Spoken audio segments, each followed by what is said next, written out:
Chamber of commerce ने मुख्तलिफ तंजीमों के साथ मीटिंग के बाद सनीचर को जम्मू बंद की कॉल दी है। जम्मू में एक प्रेस कॉन्फ्रेंस से खिताब करते हुए JCCI के सदर अरुण गुप्ता ने कहा कि टोल प्लाजा और स्मार्ट मीटर वगैरह जैसे अहम मसाइल पर हुकूमत का रवैया अड़ियल है।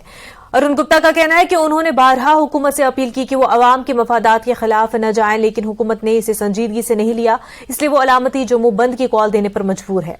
अगर मामले का हल नहीं निकाला गया तो वो आने वाले दिनों में तवील एहतजाज शुरू करेंगे। चैम्बर ऑफ कॉमर्स ने पहले ही ये संकेत दे दिए थे कि आने वाले दिनों में कोई कड़ा कदम उठाया जा सकता है। आज फाइनली जो है शनिवार के दिन जम्मू बंद की कॉल दी गई है। हमारे साथ चैम्बर ऑफ कॉमर्स के प्रेसिडेंट अरुण गुप्ता जी। अरुण जी, आपको लगता है कि अब आज ये वाकई नौबत आ गई कि अब आपको फाइनली जो है जम्मू बंद कॉल देनी पड़ेगी? देखिए, मैं पिछले एक हफ्ते से लगातार कोशिश कर रहा था कि कोई पॉजिटिव रिजल्ट आए।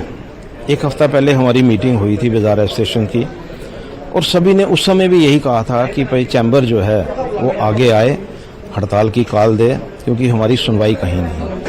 जिस तरह से स्मार्ट मीटर जो हैं वो इंस्टॉल हो रहे हैं, जिस तरह से बिलिंग जो है वो लोगों की रेंज से बहुत ज़्यादा बाहर आ रही है, लेकिन कहीं सुनवाई नहीं है।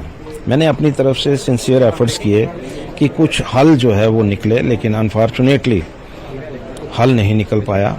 और उसी का नतीजा था कि जब हमने आज बाजार एसोसिएशन की और ट्रेड एसोसिएशन की मीटिंग कॉल की, तो उसमें 150 के लगभग यहाँ पर हमारी एसोसिएशन यहाँ पर आई, और हर एक की तरफ से एक ही मैसेज था कि हमें जम्मू बंद के लिए जाना चाहिए। बार एसोसिएशन भी आपके सपोर्ट में है और जो ट्रांसपोर्टर्स ने तो एक्सटेंड की है, तो बार का क्या स्टेटस है? बार बिल्कुल हमारे सपोर्ट में है, और आप यकीन करिए कि भाई उनकी तरफ से जो भी आज उनकी प्रेस कॉन्फ्रेंस भी हुई है, जो उन्होंने प्रेस में नोट दिया है, और कल फिर से एक मैसेज जो है वो पब्लिक को कन्वे किया जाएगा। मुझे लगता है कि वही, देखिए, सिर्फ चैम्बर को इस बात की तकलीफ नहीं है, बार को भी उतनी ही तकलीफ है जितनी चैम्बर को तकलीफ है। कैमरामैन नारायण दत्त के साथ राजन वैद, न्यूज़ 18 जम्मू।